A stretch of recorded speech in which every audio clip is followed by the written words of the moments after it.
जेके news today में सभी दर्शकों का स्वागत है। दुनिया में प्लास्टिक सर्जरी एक अलग ही फील्ड है और वही हम आपको आज बता दें कि आपके साथ ये शेयर करने में हमें बहुत ही खुशी हो रही है कि जिनसे आज हम आपकी मुलाकात कराने जा रहे हैं वो प्लास्टिक सर्जरी की फील्ड में माहिर है। और एक और बात आपके साथ यहाँ पर शेयर करना चाहेंगे। आपने सुना होगा कि अक्सर फादर सन जो है वो डॉक्टरी फील्ड में होते हैं या हस्बैंड वाइफ डॉक्टर होते हैं, लेकिन आज जिनसे हम आपकी मुलाकात कराने जा रहे हैं ये दोनों हैं ब्रदर सिस्टर और दोनों ही प्लास्टिक सर्जरी के फील्ड के माहिर हैं। तो मैं आपकी मुलाकात कराती हूँ डॉक्टर शिखा गुप्ता जी से और क्षितिज गुप्ता जी से। इनसे जानते हैं कि इस फील्ड में आप दोनों ब्रदर सिस्टर हैं इंडिया में, तो कैसा लगता है ये सुनकर आपको? पहले आपसे जानना चाहेंगे डॉक्टर शिखा। बहुत अच्छा लगता है क्योंकि ऐसा रेयर कॉम्बिनेशन है कि ब्रदर सिस्टर दोनों भी प्लास्टिक सर्जन्स हैं। नॉर्मली हस्बैंड वाइफ होते हैं, नहीं तो फादर सन या फादर डॉटर होते हैं। तो it's a proud feeling, very proud feeling. तो आप इंडिया में दोनों ब्रदर सिस्टर जो हैं प्लास्टिक सर्जन हैं, तो आप इसके बारे में क्या कहेंगे? It actually feels great, बहुत अच्छा लगता है, as brother and sister, being a plastic surgeon. Actually, I actually followed her footsteps, so मैंने उसको follow किया है. So, she was a source of motivation, and that was the reason I actually, went for plastic surgery as a branch. Yeah. तो doctor क्षितिज, पहला सवाल मेरा आपसे रहेगा कि प्लास्टिक सर्जरी की हिस्ट्री को आप कैसे ट्रेस करते हैं? प्लास्टिक सर्जरी की हिस्ट्री काफ़ी पुरानी है. Like basically plastic surgery as a word it is derive from the word plastikos which is basically Greek word which means to mold or shape. So basically this is a super specialty branch which includes predominantly reconstructive surgery and cosmetic surgery. And reconstructive surgery further, it includes burn surgery, which is very, very much famous and people are aware about it. And then उसके बाद उसमें hand surgery आ जाता है, reconstructive aspect of, the cancer patients आ जाता है, and then उसके बाद उसमें micro surgery भी आता है. And then aesthetic surgery, as we all know, it is, one of the most upcoming field right now, which actually means कि आपको अपनी बॉडी, नॉर्मल एनाटमी तो है ही है बॉडी की, बट उसको कैसे ब्यूटीफाई करना है, कैसे इम्प्रूव करना है, और अगर कुछ बॉडी में या नॉर्मली कुछ फ्लॉज हैं, हाउ हम उसको अच्छा बना सकते हैं और आपकी अपीयरेंस को बेटर कर सकते हैं. तो डॉक्टर शिखा, अगला सवाल आपसे कि प्लास्टिक सर्जरी में आप माहिर हैं, तो किस तरह के केसेस आपको प्लास्टिक सर्जरी के दौरान देखने को नज़र आते हैं और लोग अब आगे कैसे देख रहे हैं आप? एक्चुअली प्लास्टिक सर्जरी एक ऐसी ब्रांच है जिसका बहुत ही वाइड स्पेक्ट्रम है. ये सिर्फ एक बॉडी पार्ट को लिमिटेड नहीं है. मतलब इसमें एज अ प्लास्टिक सर्जन हमें हर बॉडी पार्ट की एनाटमी आनी चाहिए. हम हेड टू टो ट्रीट करते हैं.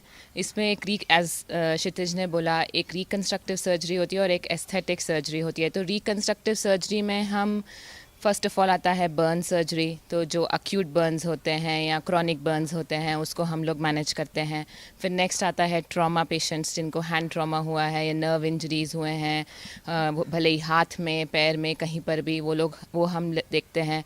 जिनके दोनों हाथ चले गए हैं उनमें हम लोगों ने अभी इंडिया में कुछ 7-8 साल पहले से हैंड ट्रांसप्लांट करने स्टार्ट किए हैं, जिसमें जैसे ऑर्गन ट्रांसप्लांटेशन करते हैं हम, लिवर ट्रांसप्लांट या किडनी ट्रांसप्लांट, वैसे हम हैंड ट्रांसप्लांट एक कैडावर में से दोनों हाथ लेके उसको जोड़ते हैं, जिसमें 12-13-14 घंटे की सर्जरी होती है, लंबी सर्जरी. फिर उसके बाद कैंसर, जैसे किसी का जबड़ा चला गया या किसी का नाक चला गया, तो उसमें हम किसी दूसरे पार्ट को लेते हैं बॉडी में और उससे रिकन्स्ट्रक्ट करते हैं, तो उससे क्वालिटी ऑफ लाइफ इम्प्रूव होती है. तो इसका basically restoration of form and restoration of function, ये तो प्लास्टिक सर्जरी का ऐसे मेन पर्पस है. फिर जैसे ब्रेस्ट रिकन्स्ट्रक्शन एक प्लास्टिक सर्जरी का बहुत इंपॉर्टेंट पार्ट है जो मेरे दिल के बहुत पास है. मुझे बहुत अच्छा लगता है करना. ब्रेस्ट रिकन्स्ट्रक्शन में जिन लोगों को ब्रेस्ट कैंसर है, जिन लेडीज़ को, उनका जब ब्रेस्ट निकाल दिया जाता है तो उनको रिकन्स्ट्रक्शन हम दूसरी जगह से टिश्यू लेके पूरा नया ब्रेस्ट बनाते हैं. तो उससे उनका सेल्फ इस्टीम इम्प्रूव होता है. उनको कभी ऐसा महसूस, उनकी जो एंटिटी रहती है, फेमिनिटी रहती है, वो मेंटेन रहती है. तो ऐसा मतलब बहुत ही डाइवर्स ब्रांच है. और इसमें ऐसा हमारे पास किसी भी टाइप के पेशेंट्स आते हैं स्कार्स के साथ, या जिनको ट्रॉमा के बाद कुछ फेस पे छोटा स्कार है, उसको मतलब एक सोशल स्टिग्मा होता है जो हम लोग ट्रीट करते हैं. लोगों की जो एक आउटलुक होती है किसी इंसान का, जो जैसे किसी को फेस पे स्कार है या हाथ पे स्कार है और वो लोग उसका मजाक उड़ा रहे हैं, किसी के बड़े कान हैं लोग उनका मजाक उड़ाते हैं, जैसे बच्चों की छोटा बच्चा है जो बड़े कान के साथ पैदा हुआ स्कूल जाता है तो उसको बुली करते हैं, बाकी बच्चे मजाक उड़ाते हैं, तो वो हम सब ट्रीट करते हैं। तो इसलिए एक अच्छा लगता है कि इतनी अच्छी ब्रांच हम कर रहे हैं, लोगों को एक कॉन्फिडेंस दे रहे हैं लाइफ में जीने के लिए। तो डॉक्टर क्षितिज, आपसे जानना चाहूँगी, आप प्लास्टिक सर्जन एक्सपर्ट हैं, तो आप कोई ऐसा एक्सपीरियंस जहाँ पर आपके पास पेशेंट आया हो और जो बहुत कॉम्प्लिकेटेड हो? बेसिकली काफ़ी ऐसे पेशेंट्स ट्रीट किए हैं, बट हमारे पास ऑलमोस्ट लाइक 2 years बैक एक मेरे पास एक पेशेंट आया था, ऑलमोस्ट मोर देन 70-75% बर्न्स था, और it took us like somewhere around 2 months, but हमने उनको बहुत अच्छा रिकवरी कर दिया था, पूरा ठीक कर दिया, और वो बहुत हैप्पीली होके गए, and that is the best feeling. You know, जो पेशेंट बहुत ज़्यादा तकलीफ़ के साथ आपके पास आता है और पूरी होप आप पे छोड़ देता है, आपको भगवान कहता है और आपको ऐसा बोलता है कि लाइक यू नो, अभी कल ही मेरे पास एक पेशेंट आया था, तो वो मेरे को बोल रहे थे कि आप लोग तो एकदम जादूगर हो, आप बहुत एकदम चेंज कर देते हो सब कुछ।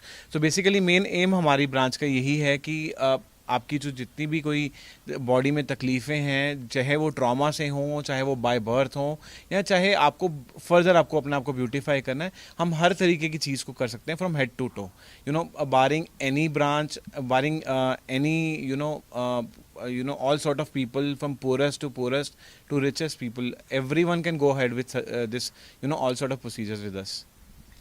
शिखा मैम, डॉक्टर शिखा, आपसे जानना चाहेंगे कि प्लास्टिक सर्जरी के साथ साथ आपने कॉस्मेटोलॉजी और एस्थेटिक को भी इंट्रोड्यूस किया है, तो क्या बेनिफिट्स हैं इसके, किस तरह के, किस एज ग्रुप के लिए ज़्यादा बेनिफिट रहेगा? एक्चुअली ऐसे बहुत सारे मिसकंसेप्शंस हैं एस्थेटिक सर्जरी को भी लेके कि ये सिर्फ एक ब्यूटिफिकेशन सर्जरी है। अभी जैसे हर एस्थेटिक सर्जरी ब्यूटिफिकेशन के लिए नहीं होती है, जैसे किसी को ट्रॉमा है या किसी को नाक में प्रॉब्लम है, उसके नाक की शेप को इम्प्रूव करना, वो एक फॉर्म ऑफ एस्थेटिक सर्जरी है जिसको हम राइनोप्लास्टी बोलते हैं।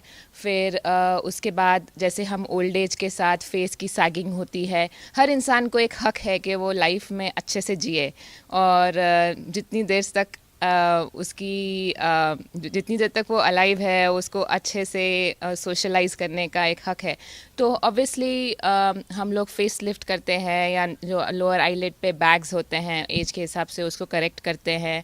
फिर दूसरा आता है, हम फेस से नीचे जाते हैं तो ब्रेस्ट सर्जरी आती है। ब्रेस्ट सर्जरी में जिनके बहुत हैवी ब्रेस्ट है, अब इतने सारे लेडीज़ हेल्प नहीं लेते हैं क्योंकि वो लोग हैवी ब्रेस्ट की वजह से उनको बैक पेन होता है, शोल्डर पेन होता है, इन्फेक्शंस होते हैं इंफ्रामेमरी फोल्ड एरिया में, लेकिन वो कभी इतना सारा स्टिग्मा है कि वो हेल्प नहीं लेते हैं। अगर वो लेडीज़ सामने आएंगी और एक सिंपल प्रोसीजर होता है ब्रेस्ट रिडक्शन का, जिसमें हम ब्रेस्ट का साइज़ रिड्यूस करते हैं, उनसे उनका जो लोग वो करवाते हैं वो लोग ऐसा उसके बाद उनकी लाइफ ही चेंज हो जाती है। वो बोलते हैं कि हमें ऐसा लगता है कि हम लाइफ में एक अलग टाइप का कॉन्फिडेंस आ गया है, हमारे सारे सिम्टम्स रिलीव हो गए हैं, जैसे कि बैक पेन, नेक पेन और इन्फेक्शंस चले गए हैं। तो मैं ऐसा रिक्वेस्ट करना चाहूँगी कि जितने लेडीज़ हैं जिनको हैवी ब्रेस्ट की प्रॉब्लम है वो सामने आएँ और ये प्रोसीजर करवाएं, क्योंकि एक सिंपल प्रोसीजर है जिससे उनकी लाइफ बहुत आसान बन सकती है। उनको जो कपड़े पहनने हैं वो आराम से पहन सकते हैं। तो ये सब चीज़ें बहुत अंडररेटेड हैं, लेकिन इससे बहुत सारा बेनिफिट होता है। फिर जैसे उसके बाद आता है कि जैसे आप कितने सारे प्रेगनेंसीज़ के बाद लेडीज़ का सब बॉडी पार्ट्स लटक जाते हैं, तो उसको करेक्ट करने के लिए टमी टक ऑपरेशन है या ब्रेस्ट ऑगमेंटेशन है, या अपना आर्म्स की सैगिंग होती है उसको करेक्ट करने के लिए।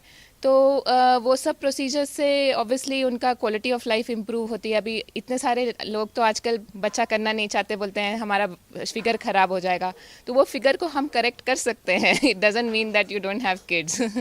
डॉक्टर क्षितिज, आपसे जानना चाहेंगे कि कॉस्मेटोलॉजी और एस्थेटिक को आपने जिस तरह से इंट्रोड्यूस किया है, तो किस एज में ज़्यादातर लोगों को इसकी तरफ रुझान लेना चाहिए? सो बेसिकली ऐसा है कि छोटी एक एज से लेकर, बट हम लोग आइडियली अगर हमारी गाइडलाइंस पे जाएं तो minimum at least 18 years of age बोलते हैं कि उस कोई भी अगर तकलीफ़ है उसको अच्छा करने के लिए, इम्प्रूव करने के लिए मिनिमम 18 years के बाद आप आएँ, तो एटलीस्ट जो बेसिक डेवलपमेंट है बॉडी की तब तक हो जाएगी, और उसके बाद हम अकॉर्डिंगली प्लान कर सकते हैं कि किस समय वो सर्जरी करनी है। And eight the same time आजकल क्या हो गया है कि क्योंकि हर एज ग्रुप करवाना चाहता है। अवेयरनेस अभी पहले से बहुत बढ़ गई है। हमारी जो इंटरनेशनल सोसाइटी है उसकी अगर रेटिंग देखें तो India ranks 5th in the world in terms of the number of cosmetic procedures which was like last years census. So it is actually good कि हमारी कंट्री में भी लोगों को काफ़ी अवेयरनेस बढ़ रही है और लोग ज़्यादा से ज़्यादा लोग करवाना चाहते हैं। पहले ऐसा होता था कि ज़्यादातर रिच लोग या सब लोगों को ये लगता था सिर्फ ये सेलिब्रिटीज़ के लिए ही है, बट अभी ऐसा नहीं है, क्योंकि हमारे पास भी अभी आज की डेट पे क्लिनिक में हमारे पास काफ़ी लोग आते हैं। हर एक सोशो इकोनॉमिक स्टेटस के लोग आते हैं, हर एक एज ग्रुप के लोग आते हैं जिनको अच्छा लिखना है।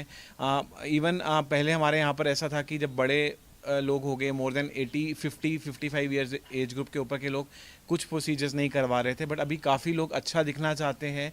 और कई बार अच्छे दिखने के साथ साथ कई बार तकलीफ़ें हो रही होती हैं प्रॉब्लम्स की वजह से, जिनको हम अच्छा कर सकते हैं, जैसे ब्रेस्ट की हो गई या सैगिंग एब्डोमेन हो गया, या एट टाइम्स काफ़ी बार ऐसा होता है कि कईयों का वेट गेन बहुत ज़्यादा हो जाता है, जिसकी वजह से लाइपोसक्शन हम एक प्रोसीजर करते हैं जो रियली अच्छे से हेल्प करता है। और बहुत तकलीफ़ें हैं जिनको हम अच्छे से ठीक कर सकते हैं। और आज की डेट पे अगर देखा जाए तो क्योंकि प्लास्टिक सर्जरी ब्रांच बहुत आगे चली गई है, इसमें नॉन सर्जिकल एस्पेक्ट भी है और सर्जिकल भी। तो but we as plastic surgeons हम पूरा जब हमारे पास एक मरीज़ आता है तो हम अच्छे से मायना करके डिसाइड करते हैं कि पेशेंट को सर्जिकली जाना चाहिए नॉन सर्जिकली। सो कई बार ऐसा होता है कि मरीज़ों को कोई कोमॉर्बिड कंडीशंस होती हैं जिसकी वजह से वो सर्जिकल प्रोसीजर नहीं करा सकते। तो हमारे पास ऐसी ऐसी आजकल मशीन्स आ गई हैं जिनसे हम उनको नॉन सर्जिकली भी उनको पूरा अच्छा कर देते हैं, सो दैट एटलीस्ट उनको भी एक हक है अच्छी क्वालिटी ऑफ लाइफ और अच्छी गुड लुक्स के साथ रहने का। अक्सर सुना गया है कि जब भी हम लोग प्लास्टिक सर्जरी करवाने जाते हैं तो हमारे माइंड में होता है कि पता नहीं कितनी कॉस्ट आएगी, क्या कितना महंगा होगा, और लोगों के बीच में भी ये मिथ बना हुआ है। तो ये किस हद तक सही है कि प्लास्टिक सर्जरी वाकई में बहुत एक्सपेंसिव है? एक्सपेंसिव तो नहीं है। अभी जैसे हम कोई भी प्रोसीजर कराना जाते हैं उसका कुछ ना कुछ बेसिक कॉस्ट तो होता ही है। तो I don't think plastic surgery is any different from the rest of the surgical branches. Rates are more और लेस द सेम।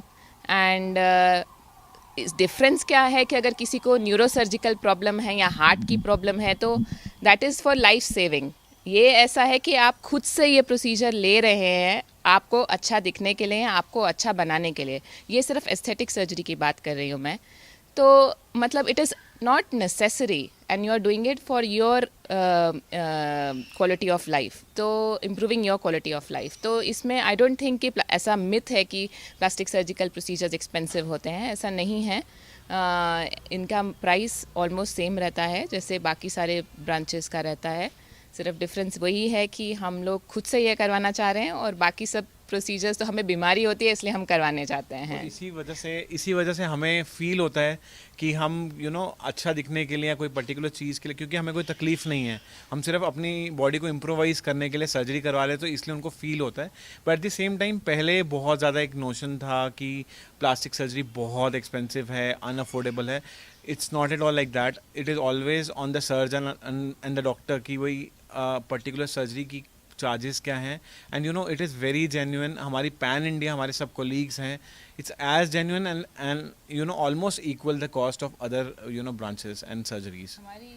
एक्चुअली हमारी एसोसिएशन है प्लस एस्थेटिक सर्जन्स की, जो ऑल इंडिया एसोसिएशन है, जिसको Indian association of aesthetic plastic surgery कहते हैं। हाँ, तो उन लोगों ने ऐसे ऑलमोस्ट सब ने रेट्स यूनिफॉर्म करके रखे हैं। और क्योंकि बहुत सारे लोग ऐसे भी हैं जो ये प्रोसीजर्स करते हैं, मतलब जैसे नॉन सर्जिकल स्पेशली प्रोसीजर्स करते हैं, जैसे बहुत सारी अदर स्पेशलिटी के लोगों ने भी ये सीख रखे हैं और वो करते हैं। तो ऑब्वियसली कुछ लोग कम, जैसे कुछ डेंटिस्ट हैं हमने देखा है जो, या कुछ नर्सेज हैं जिन्होंने नॉन सर्जिकल प्रोसीजर सीख रखे हैं और उन्होंने अपने सेंटर्स खोले हैं, जो कुछ MBBS डॉक्टर्स हैं। डिफरेंस ये है कि हम लोगों ने कम से कम 6 से 7 साल इन प्रोसीजर्स में ट्रेनिंग की है और वो छोटा सा 1 महीने का कोर्स करके वो प्रोसीजर्स करने लगते हैं। तो ऑब्वियसली वो लोग कम चार्ज करते हैं और हम लोगों ने इतनी पढ़ाई की है, हमारा नॉलेज ज़्यादा है, हमारा एक्सपर्टाइज ज़्यादा है, तो that's why we charge more than dentist और MBBS डॉक्टर्स। तो इसीलिए वो डिफरेंस तो आ जाता है अगर आप देखेंगे तो। लेकिन स्पेसिफिक प्रोसीजर्स जो हैं, अपने रिकन्स्ट्रक्टिव प्रोसीजर्स हैं, वो तो पूरा रेट्स अपने जो हॉस्पिटल के रेट्स होते हैं और बाकी स्पेशलिटीज़ के रेट्स होते हैं उससे मैच होते हैं। और जो एस्थेटिक प्रोसीजर जैसे जो सर्जिकल एस्थेटिक प्रोसीजर्स हैं वो तो स्टैंडर्डाइज्ड रेट्स हैं। और इवन इसी की वजह से ना हो क्या रहा है कि एक पब्लिक में भी एक गलत वेव है या माइंड में एक चीज़ डेवलप हो गई है कि प्लास्टिक सर्जरी महंगी है। बिकॉज अगर हम अपना अगर एक टेन्योर चेक देखें तो ऑलमोस्ट लाइक हमने इस फील्ड तक पहुंचने के लिए और इसको प्लास्टिक सर्जरी को पूरा ट्रेनिंग करने के लिए ऑलमोस्ट हमने 10 to 12 ईयर्स मिनिमम दिए हैं। एंड देन उसके बाद भी हमने ट्रेनिंग्स करी हैं, हमने फेलोशिप्स करी हैं, हम इंडिया के बाहर भी गए हैं ट्रेनिंग्स करने के लिए। तो हमने उस तरीके से उस पर्टिकुलर एक एक चीज़ में एक एक बॉडी पार्ट में हमने अपने आप को फर्दर इम्प्रूव करने के साथ साथ हमने अपने आप को एक्सपर्टीज़ अचीव करी ली है। But at the same time जैसे डेंटिस्ट अदर ब्रांचेस जैसे कि basic MBBS doctors and BDS doctors who are actually, क्योंकि ये ब्रांच बहुत चार्मिंग लगती है तो एवरीवन फील लाइक कि चलो हम भी कर लेते हैं। आजकल क्या हो गया हुआ है कि काफ़ी लोग 1 month course, 2 month course, 6 months course within India, with abroad, just certificate courses हैं, you just pay and get the degrees. उसकी वजह से थोड़ा सा एक गलत वे पब्लिक में एक गलत अवेयरनेस फैल रही है। तो हम आपके माध्यम से भी ये अवेयरनेस क्रिएट करना चाहेंगे कि कहीं पर भी आप जाइए बट एक सर्टिफाइड प्लास्टिक सर्जन के पास जाइए ताकि आपको एक एक्चुअल और एक जेन्युइन ट्रीटमेंट मिले सो दैट आपका एक आउटकम अच्छा हो। तो ये हमारा एक बेसिकली मेन टेक है। Always go to a certified board certified plastic surgeon for any form of aesthetic procedure specially. और बाकी रिकन्स्ट्रक्टिव प्रोसीजर्स तो प्लास्टिक सर्जन्स ही करते हैं, वो तो और कोई करता नहीं है। आखिरी में आप दोनों से सवाल जानना चाहती हूँ कि लोगों को अक्सर ये माइंड में रहता है कि प्लास्टिक सर्जरी करवाने जा रहे हैं तो पता नहीं कितना वक्त लगेगा, पता नहीं कितनी सिटिंग्स में हमारी प्लास्टिक सर्जरी होगी। तो अमूमन कितना वक्त लगता है एक प्लास्टिक सर्जरी में? बेसिकली वो डिपेंडेंट होता है डिफरेंट प्रोसीजर्स पे। जैसे अगर हम कोई ऐसे प्रोसीजर्स हैं जिनमें मल्टीपल सिटिंग्स की ज़रूरत होती है तो ऑब्वियसली वो सिटिंग्स के लिए आपको टाइम देना पड़ेगा। कईयों में 3 सिटिंग्स लगती हैं, कईयों में 6 सिटिंग्स लगते हैं, जो कि ज़्यादातर नॉन सर्जिकल होते हैं। अगर हम सर्जरी की बात करें तो मैक्सिमम प्रोसीजर्स एक सिंगल प्रोसीजर में ही काम हो जाता है। जैसे मैंने लाइपोसक्शन की बात करी है, रैनोप्लास्टी की, टमी टक की, ये सब प्रोसीजर सिंगल सिटिंग में ही हो जाते हैं। बट अगर आप नॉन सर्जिकल प्रोसीजर्स की बात करो तो उनमें मल्टीपल सिटिंग्स लगती हैं। उसके लिए समय देना पड़ता है रिजल्ट्स के लिए। एंड देन आफ्टर ऑल आप एक चीज़ को अच्छा करते हो तो बॉडी खुद अपना समय लेती है उसको एक नॉर्मल शेप देने के लिए, एक अच्छा आउटकम देने के लिए। डॉक्टर क्षितिज गुप्ता और डॉक्टर शिखा गुप्ता JK न्यूज़ टुडे को इतनी इन्फॉर्मेशन और इतना वक्त देने के लिए धन्यवाद आप दोनों का। Thank you so much. Thank you so much.